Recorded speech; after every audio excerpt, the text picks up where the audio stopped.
What's up, y'all? I'm Toya from My Froggy Stuff and a long-time Breyer fan. Today I'm going to share with you some of my favorite Breyer Craft products. There's a variety of Breyer Craft and activity kits. Look, I'm even on the packaging! On the back of each one, we can scan the QR code and get crafty. This is the Colorful Horse Breeds Paint and Play, where we can paint our own horses. This kit includes 4 horses, 1 foal, a paintbrush, 6 paints, and a painting tips guide. On the back, we can see all of the horses and they're labeled. Sport Horse Foal, Friesian, Tennessee Walking Horse, Mustang, and the Lusitano. At the top it says, horses come in many different colors. Pick your favorite color or use the painting tips guide to paint your dream horses. Let's take them out of the box so we can get a closer look. Here are all of the horses ready to be painted. A painting tips guide that can give us some ideas on how to paint our horses. Our 6 paints, we have a white, a black, and 4 hues of brown. And of course, a paintbrush. I am also using a few items from home, like a cup of clean water, paper towels, a paint palette or double paper plates to mix paints, clear polish to give the eyes a little shine, and if you would like to protect your project, you can always use a spray-on sealant when you're finished. Now let's get started. For our Tennessee Walking Horse, I'm going to use this beautiful golden brown. Let's put a little bit on the brush, then paint a base coat. I like to start out with thin coats of paint, leaving the areas I want white unpainted, allow it to dry, then paint another to get any areas I might have missed.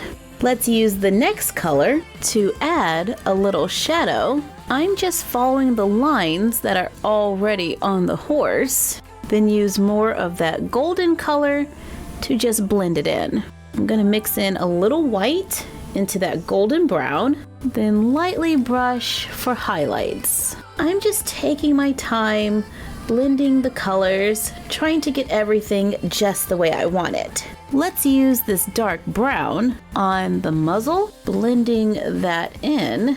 Then let's add a little around the eyes and maybe a tiny touch on the tip of the ears.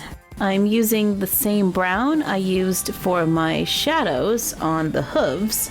With some darker brown details, I paint the eyes black and very lightly brush the tail with that golden brown.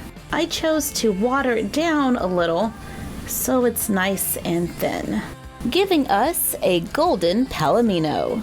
Let's take the Lusitano and paint it all white. Add a tiny bit of black paint to white paint to make gray. Use it to add shadow to the horse. White paint to smooth it out, and I'm adding a little bit more gray on the back legs.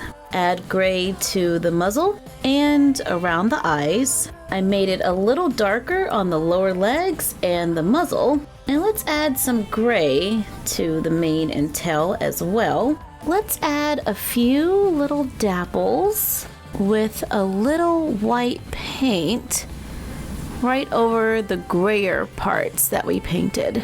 I paint the eyes and the hooves black to finish another horse. Let's paint the Friesian black for the base coat and allow it to dry. Then use this reddish brown for some highlights, giving our horse a reddish hue.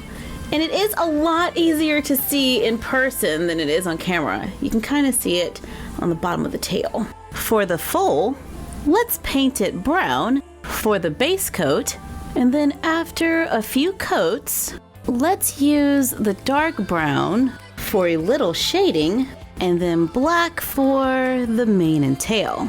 I painted the hooves a tan color, then added some brown and white stripes to finish our little foal, giving us a very colorful set of horses. For my last horse, let's do something a little different. I love using Breyer horses to create miniatures. So today, I am going to make a gate using our Breyer horse as a statue. For this project, we will be using foam board, scrapbook paper. I'm using a picture that I printed from home, plain paper, coffee stirrers, cardstock, and paint. I start by laying out several coffee stirrers and gluing a few across to connect them. I glued them at the top and bottom and one going across the center. Then let's trim the top to make a curve, paint it black, then set it aside and allow it to dry. While waiting, I cut foam board into strips. I cut them to 6.5 inches, glue 4 together to make a box. Cover with paper, cut a square that is slightly larger to go on top. I'm going to cover it with white paper to clean up those edges. Now we can glue it on top. Repeat to make more. Cut 2 rectangles of foam board for the walls.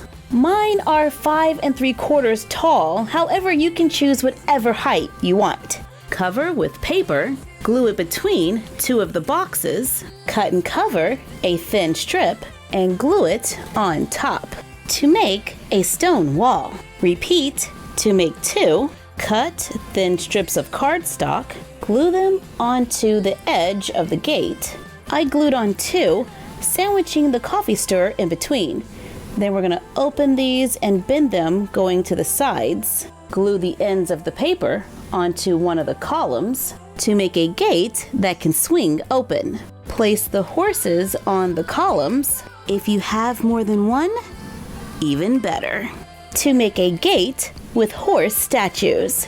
This is in a 1/6 scale, however you can always adjust the measurements to fit your miniature world. However you choose to decorate your horses, be sure to have fun and get creative. To learn more about Breyer and the real horses who inspire us, visit the Breyer website at www.breyerhorses.com. And we will see you next time.